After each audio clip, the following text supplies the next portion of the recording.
3 tips for better planning. Assalamu alaikum, this is your brother Muhammad Al-Rashid, and in this video I want to share with you 3 simple tips that will make planning so much easier for you. Okay, so the first tip I want to give you is making sure that you research as much as you can. Now let's assume that you're going on a journey.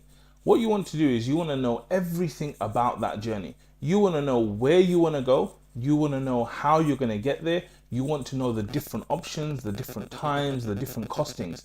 So we're very lucky because alhamdulillah, now with the advent of the internet, we can find so much information out there.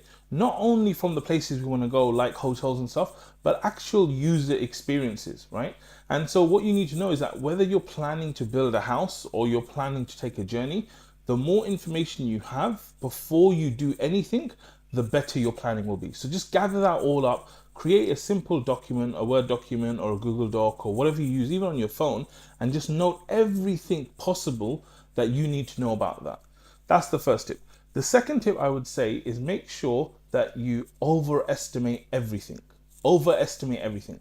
What do I mean by this? For example, I just got back from a journey and I had to take the Eurotunnel, right? So there's a train that goes. They were saying you need to be there 45 minutes before.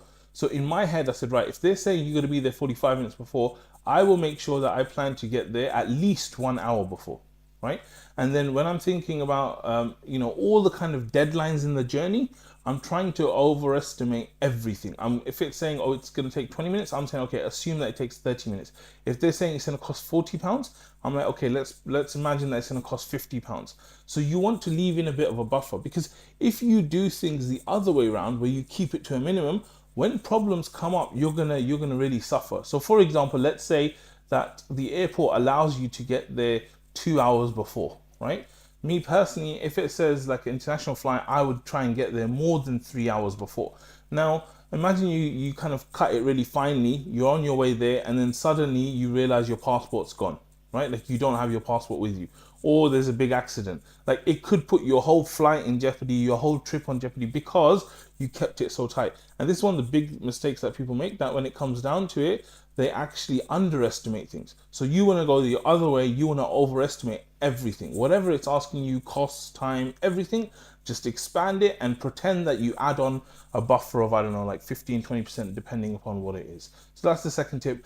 And then the third and final tip is use checklists. Use checklists, okay? So checklists are super amazing. Sometimes it can feel like, why do I need a checklist? I'm leaving the house to go somewhere, right? But you have to remember that checklists are something that will really help us. It will help us to do a great job and stop us from making mistakes. So the types of people that use checklists are airline pilots. Like my brother's a qualified airline pilot. He tells me that they've got so many different checklists they have to do in every kind of situation. Even if, Allah forbid, there's an emergency on the plane, they have a checklist to go through, right? And even people like surgeons, like when they're doing such an important job, they don't want to miss anything, so they have a checklist as well. So you could create a simple checklist whenever you're going on a trip. Like I have one for international travel and stuff, where it says, okay, did you take your international plug? Did you take your passport? Did you? And so before you leave the house, you just basically look at that list. It's very simple. You look at all the things on the list and like, have I got that? Check. I've got all that stuff. Okay, great. Bismillah, we're ready to go. And as you're traveling, and you find that you need other things, you can add those to the checklist as well, right? So hopefully these 3 tips, inshallah, they'll help you to plan better. Let me just go through them again. So the first tip is for you to research as much as you can about everything you need to do. Second thing is for you to overestimate everything, make sure there's buffers in place. And the third thing is use checklists to help remind you about important things on the journey. I hope it helps, and inshallah I'll see you in the next one. Assalamu alaikum wa rahmatullah.